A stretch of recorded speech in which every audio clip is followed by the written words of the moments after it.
Hello.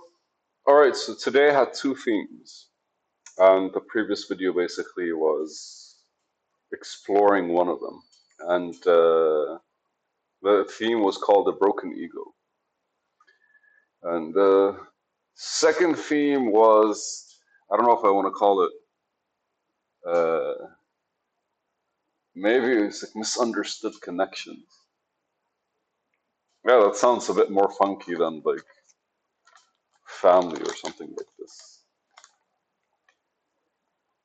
But recently I've been considering something all religions have kind of like expressed, and that's l'amour, ma chérie, love.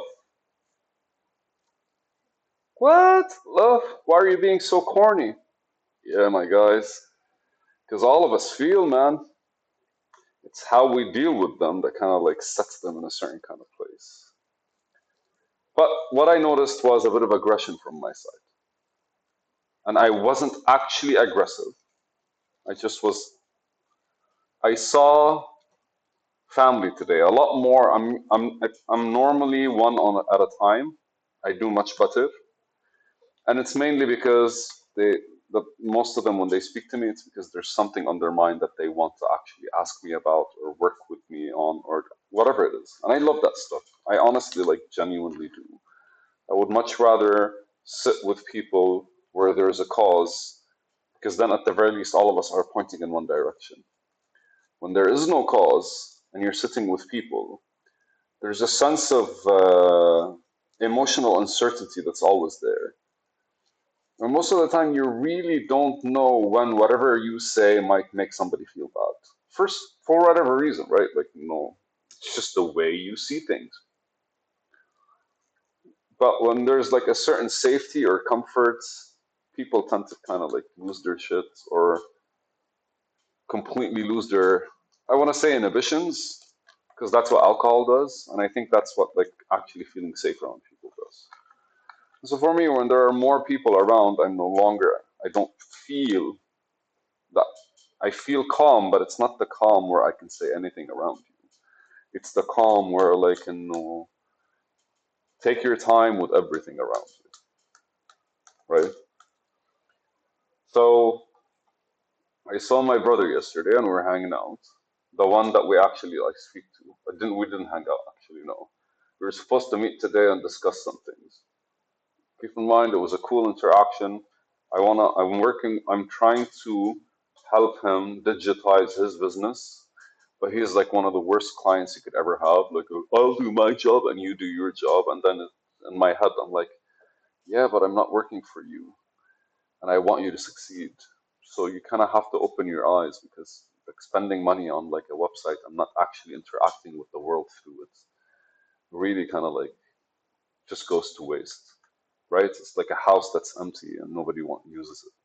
There's a lot that comes with it. And I don't know if he is, or maybe he's the kind of guy that when he sees something in front of him, I think that's the case. When he sees an empty building, he starts considering what he can do, but to get the empty building, he doesn't consider shit.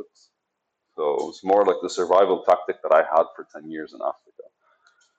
It's like throw something in front of you and grow your way out of it or learn how to handle it.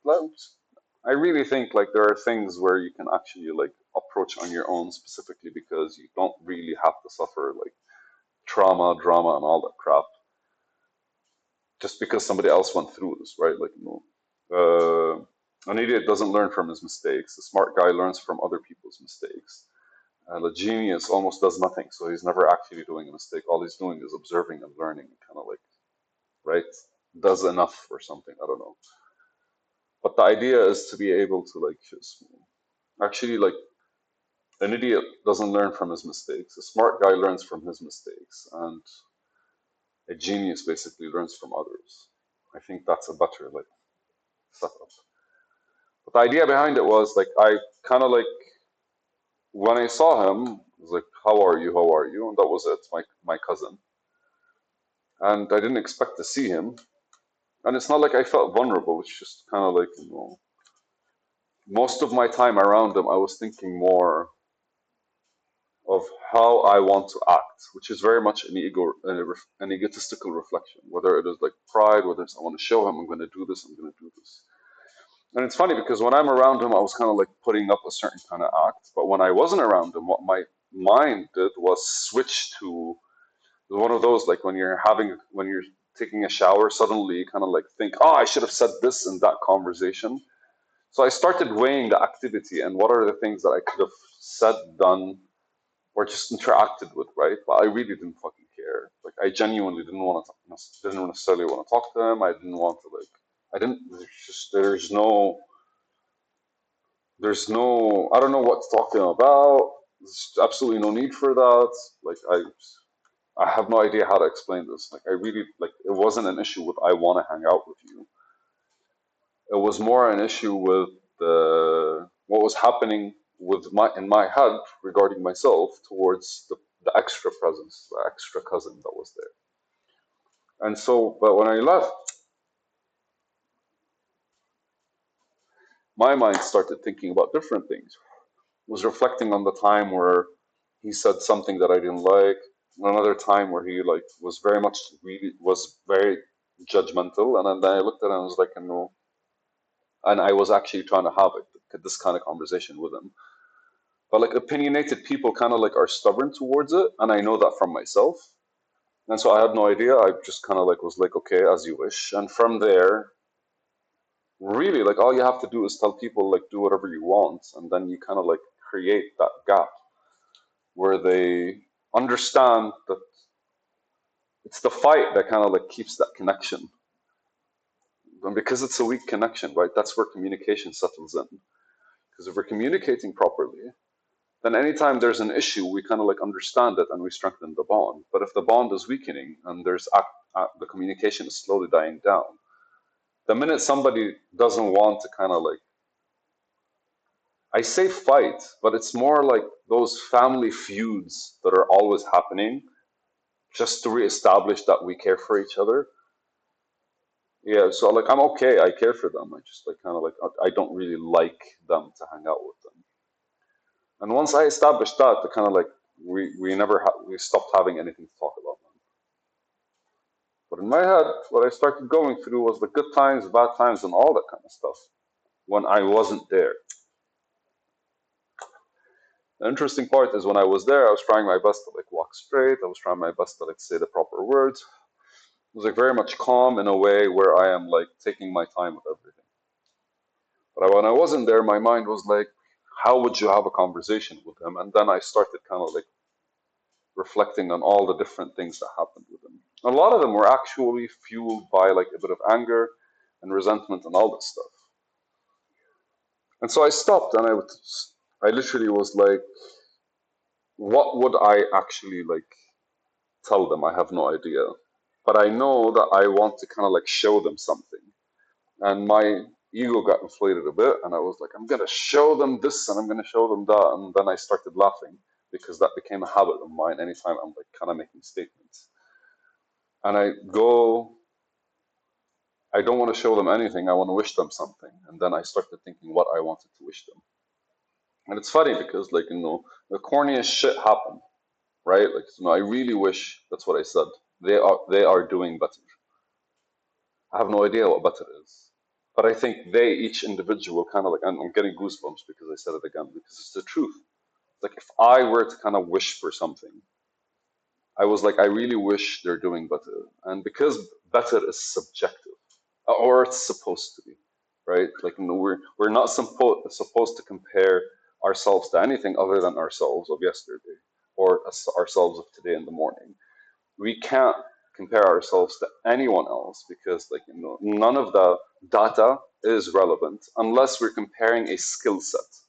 Then you're applying the data in a way that's relevant to you. But to compare yourself, that's complete nonsense. And so like I really said I really wish they're doing better. And kind of like my entire face lost its tension. And it kind of like made me realize how emotions like affect you physically without you noticing. And when that happens, like entirety of my focus when it came to like the code in front of me, because that's what happens when you're frustrated, your mind takes you different places. I was trying to work on code, and it was a humbling experience. It always fucking is. And I'm going over it. Oh, we're doing this. What does this do? Let me Google this. Oh, what does this do? Let me Google this. And like kind of like are going this playing this back and forth ping pong game, tennis game. And so the minute I said that, like my entire face kind of like relaxed, and I was like, huh. And I had no idea what to do, but to kind of like empty out what I've been kind of like going through the past 5 days.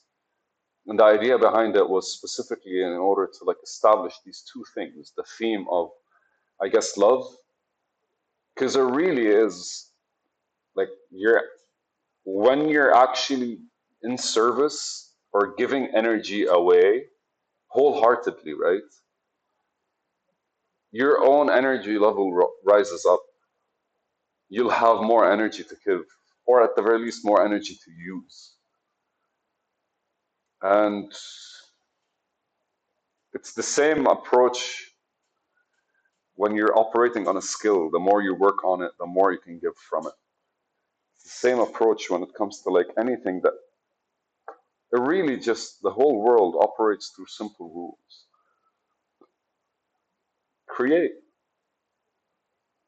And the only way you can create is if you kind of let go and let go and let go. And what you do is you absorb different things and then you let go until finally you kind of like maybe achieve that oneness that everyone speaks about. I love you guys. It's a video.